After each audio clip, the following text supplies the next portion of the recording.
समझ लीजिए आप एक लॉन्ग ड्राइव पे जा रहे हैं और हो गया ये है कि गाड़ी पंचर हो जाती है। तो आप क्या करेंगे?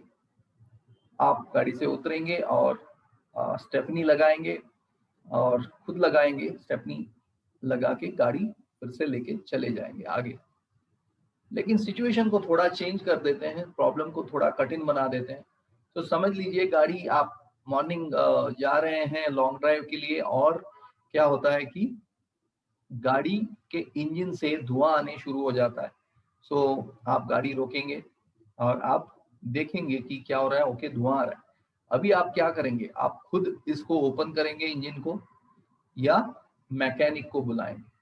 ओके, सो अगर आप ही मैकेनिक हैं तो कर सकते हैं, लेकिन अगर आप मैकेनिक नहीं हैं, आपको आप इंजीनियर नहीं है और आपको गाड़ी के बारे में कुछ भी पता नहीं है, तो आपको एक मैकेनिक का हेल्प लेना पड़ेगा। ओके, सो इसी तरह इन्वेस्टमेंट में भी कुछ चीजें ऐसी हैं कि आप कर सकते हैं, कुछ चीजें ऐसी हैं कि आपको एक्सपर्ट का हेल्प लेना पड़ेगा। लेकिन इस डिसीजन को लेने से पहले हम लोगों को कुछ कुछ ऐसा देखना है कि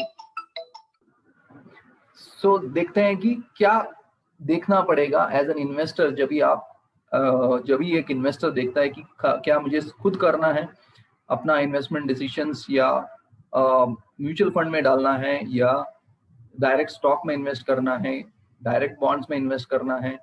क्या क्या देखना पड़ेगा, उसको क्या क्या सोचना पड़ेगा, ये इम्पोर्टेंट है। General point of view, exam point of view में सेम थिंग बुक में भी लिखा है, इसके लिए मैंने इसको एग्जैक्ट सेंटेंसेस निकाला है उधर से, सो दैट आप जब भी एग्जाम पॉइंट ऑफ व्यू में भी इसको स्टडी करें तो आपको इजी हो जाए। मैंने उसमें अपना मसाला डाल के आपको प्रस्तुत कर रहा हूँ। So do it yourself versus taking professional help. So one option is to manage the investment oneself. को खुद करें, बहुत आसान लगता है। जब मैकेनिक आके करता है, कुछ गाड़ी का काम करता है, तो हमको तो बहुत आसान लगता है, अरे इसने तो सिर्फ नट ओपन किया और उसमें कुछ वॉशर डाला और फिर से टाइट कर दिया। ये तो मैं भी कर सकता था, इसके लिए मैं इसको 500 रुपए क्यों दूं भैया? ओके, लेकिन उसका स्किल उधर आता है कि उसको पता था कि कौन सा नट ओपन करना है। ओके, कि क्या मिस्टेक हो सकता है, उसको कौन सा टाइप का वॉशर डालना है, उसके पास टूल्स रेडी था, जब आपने फोन किया उसने वो आ गया। सो वो देखने के लिए वो देखना जरूरी होता है। मैं थोड़ा बयास बात कर रहा हूँ। देखते हैं इसमें क्या लिखा है। The other option is to outsource the entire job to professionals. मैंने जैसे बोला कि प्रोफेशनल को दे दो। Mutual fund is that the second one. Mutual fund जो है वो प्रोफेशनल को देते हैं। जैसे आपने मैकेनिक को बुलाया, ये इन्वेस्टमेंट का मैकेनिक जो है म्यूचुअल फंड होता है। As investor invest are managed by professionals. Okay, investments are managed by professionals. Which of the two choice is better? आप पूछेंगे अभी कौन से में अच्छा है। अगर मैं मैकेनिक को बुलाऊं वो अच्छा है, 500 रुपए लेगा वो, लेकिन मैं खुद करूं तो वो अच्छा है। सो आपको ये 3 क्वेश्चंस को आंसर करना है। आपको अगर खुद अपने इन्वेस्टमेंट को मैनेज करना है तो ये सब आपको देखना पड़ेगा। Can one do the job one self? क्या आप खुद कर सकते हैं? ये क्वेश्चन आपको पूछना है। अगर कर सकते हैं तो उसमें क्या रिस्क आ सकता है? अगर वो आप जो कर रहे हैं उसमें नेगेटिव जाता है, उसमें काम होता नहीं है, तो उसका रिस्क क्या है? गाड़ी अगर आप बीच रोड में रोक कर इंजन खोल देंगे, तो आपको बाद में आप इंजन खोल के बाद में आप क्या बोलते हैं, मैकेनिक को ढूंढेंगे। टाइम कितना लगेगा, कितना टाइम वेस्ट होगा। मैकेनिक आके बोलेगा कि इंजन का तो प्रॉब्लम ही नहीं था भैया, आपका कुछ शॉर्ट सर्किट हो गया था। करेक्ट, लेकिन आपने अभी इंजन खोल दिया, इसको बंद करने के लिए मुझे चार्जेस देने पड़ेंगे। तो हो सकता है ऐसा हो सके। तो आपको देखना है कि खुद का आपका एबिलिटी है क्या, आपको बैकग्राउंड है क्या इसका। वो second, does one want to do it? आप सीरियसली आपको मैनेज करना चाहेंगे आप इसको? क्या आप अपना कीमती वक्त उसमें ज्यादा इन्वेस्ट करें जहां आपका स्पेशलाइजेशन है? आप आईटी इंजीनियर हैं तो बेटर आप अपने सॉफ्टवेयर क्या या जो भी है सीखने के उसके ऊपर टाइम व्यक्त करें इंस्टेड ऑफ कार रिपेयर। सो आपको क्या चाहिए, आपका स्पेशलाइजेशन क्या है, उसके ऊपर ध्यान देंगे कि इसके ये भी आपको इंटरेस्ट है, उसको आपको हैंडल करना है। Willingness to acquire language, acquire the new skill, आप नए कुछ सीखने के लिए रेडी है, अपना खुद का इन्वेस्टमेंट मैनेज करने के लिए, तो ठीक है। नॉलेज है कि आपको, तो आपको खुद से पूछना है, अगर आप एबिलिटी है, करना चाहते हैं, विलिंगनेस है, स्किल है आपके पास, नॉलेज है आपके पास, सोर्सेस हैं कहाँ से नॉलेज निकालना है, वो सब है आपके पास, आप टाइम भी इन्वेस्ट करना रेडी है, इन्वेस्ट करने के लिए रेडी है, सब कुछ नया सीखने के लिए। थर्ड क्वेश्चन ये है, can one afford to outsource, क्या ये चीज आउटसोर्स करने के लिए इज इट बहुत कॉस्टली है?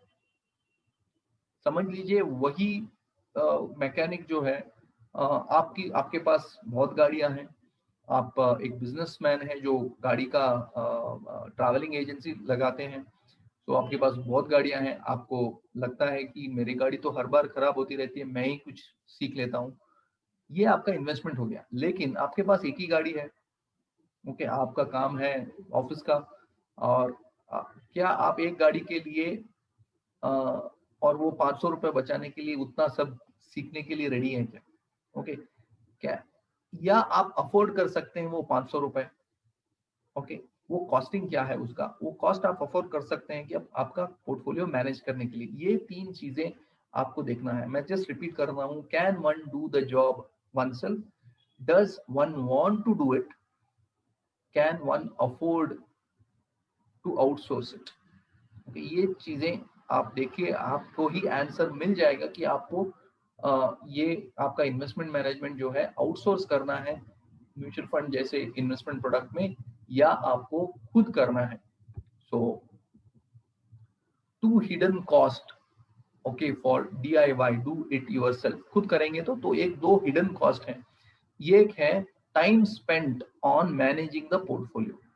ओके, टाइम तो चाहिए, स्टॉक्स अगर ढूंढना है, सिक्योरिटीज ढूंढना है, उसके बारे में पढ़ना है, हर एक कंपनी में क्या हो रहा है उसके बारे में आपको निगाह रखनी है, लेते वक्त, लेने के बाद क्या हो रहा है, क्योंकि मार्केट्स तो डायनामिक है। सो उसके बारे में आपको देखना है, वो सब चीजें आपको पढ़ना है, सीखना है। सो इसके लिए तो टाइम तो लगेगा, आपका टाइम का भी वैल्यू है ना, तो उसका भी आपको ध्यान में रखना है। सेकेंड ये है कि आप खुद का पैसा मैनेज कर रहे हैं, इमोशंस रहेंगे, जहां पैसा ज्यादा होता है उधर इमोशंस ज्यादा होता है। सोचिए इस बात को, जहां पैसा ज्यादा होता है वहां इमोशंस ज्यादा होता है, और आप मिस्टेक्स भी ज्यादा करेंगे, जैसे हमने बयासेस बताया, तो आप मिस्टेक्स भी ज्यादा करेंगे। सो आपको एज एन इन्वेस्टर सोचना है कि मेरा time, is it worth spending on my money, और I better outsource it, or my time, is it worth doing so many mistakes and learning from that mistakes, the money spent on that mistake, is it worth it? वो उसको भी आपको देखना है। सो इस particular section में हमने rebalancing, asset allocation देखा, रिस्क मैनेजमेंट देखा, और डू इट योरसेल्फ के बारे में भी देखा, और ये है। सो मुझे जो है हिंदी में बात करने में बहुत मजा आता है, मुझे पता नहीं मेरी हिंदी कितनी अच्छी है। मैं साउथ से हूँ और आप कर्नाटक से हूँ, और मैं हिंदी में क्लासेस करना बहुत पसंद करता हूँ। मुझे बहुत एनर्जी मिलती है जब मैं हिंदी में बात करता हूँ। इसका मतलब ये नहीं कि इंग्लिश में मैं एनर्जी नहीं डालता, लेकिन हिंदी में मुझे पता नहीं क्यों कि एक अच्छी एनर्जी मिलती है। सो ऐसे ही एडिशन बात कर दिया इसमें, लेकिन thank you very much for watching this. हम मिलते हैं अगले वीडियो में। Thank you very much.